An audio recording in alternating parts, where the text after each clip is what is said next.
God and Mr. Potato Head. Some of you think in terms of conservative and liberal, and you hear such things as cancel culture.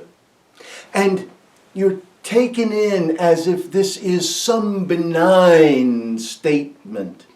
But the phrase really has powerful meaning in that it is created to keep you from seeing the reality of what is being done.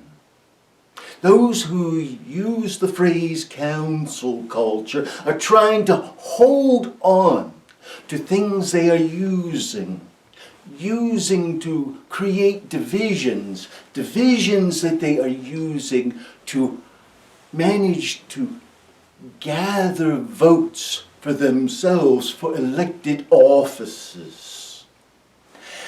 When you hear people speak about things like Mr. Potato Head, you are really hearing them speak about issues such as racism. They are using Mr. Potato Head and the removal of such books as those written by Dr. Seuss or the Babar books. They are using these to reach out as they promote racism in a more benign way. Oh yes, they use these things to create division while giving the projected image of trying to protect children. But what they are really doing is saying they want to preserve what is a racist element in society. They want to preserve what is wrong in order to keep the divisions that are needed for them to use to manage to glean votes.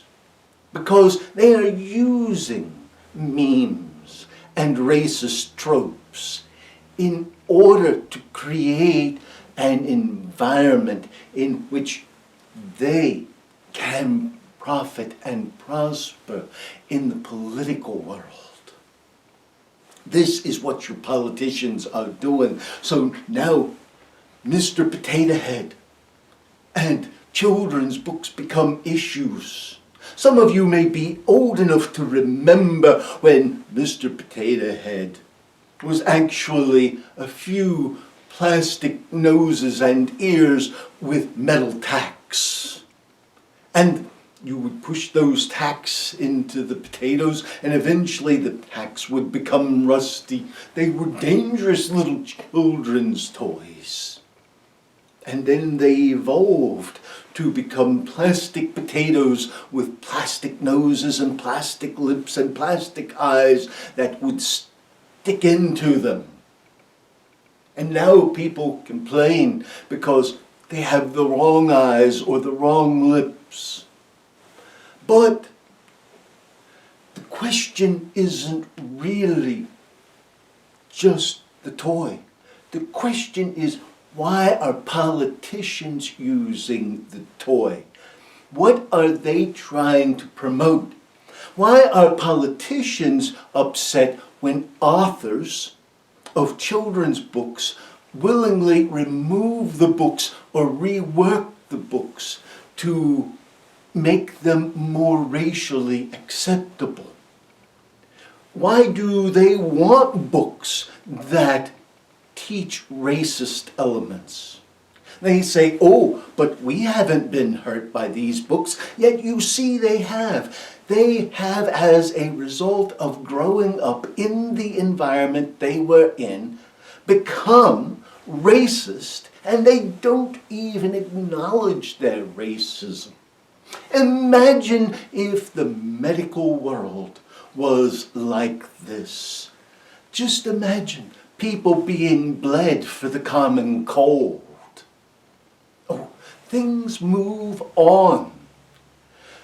You do not hear politicians complain because maps no longer show the earth as flat.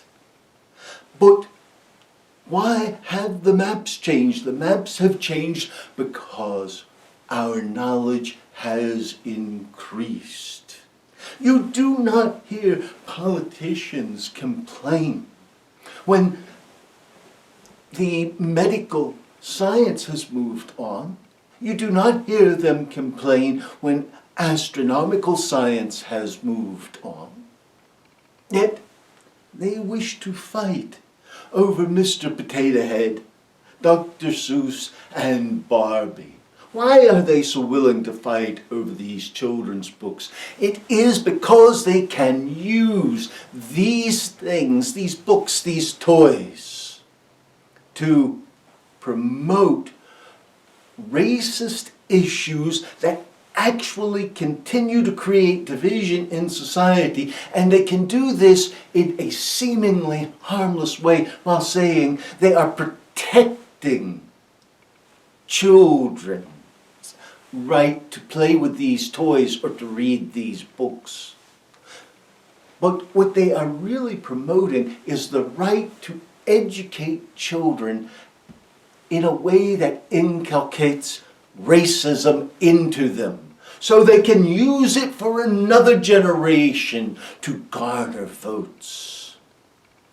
Now, we must tell you that God is not particularly concerned about Mr. Potato Head. And if you or the politicians that you're voting for think that God is more concerned about Mr. Potato Head than about children or humans, people, then you have a real spiritual lack of understanding and growth yourself, and it is you that needs help.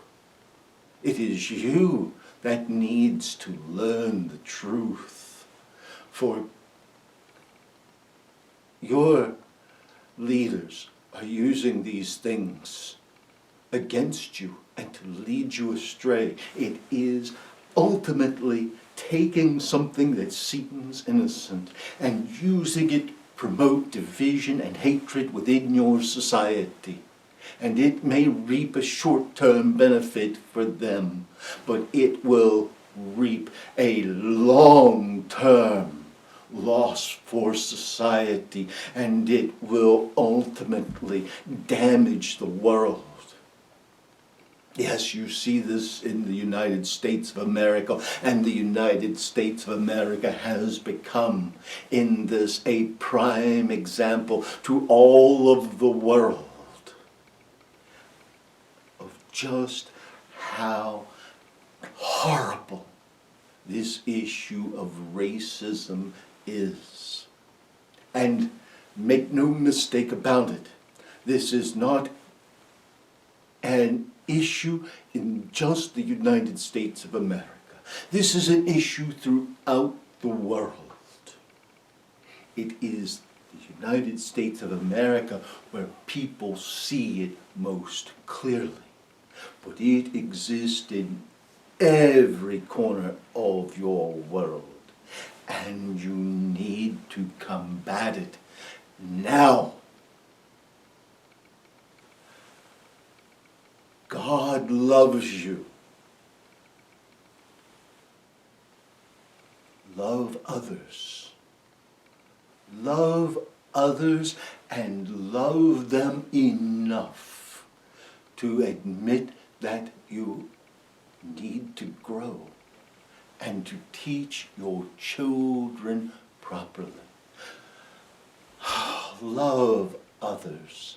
Love them enough that you are willing to give up children's books if they teach errors. you should know that reading books to children actually forms their mental and spiritual consciousness. Reading the books such as Little Black Sambo inculcates certain prejudices. It may seem harmless, but it is not harmless. It is dividing you, driving a wedge in, and creating a danger to society. Why? Why do terrorist organizations and hate groups exist? They exist because people divide themselves. They divide themselves for tribal identity, and they use hatred to do so. And your politicians benefit because they're using that same hatred to pretend like that they are seeking solutions while reaching out with tropes and memes. This is just evil. And you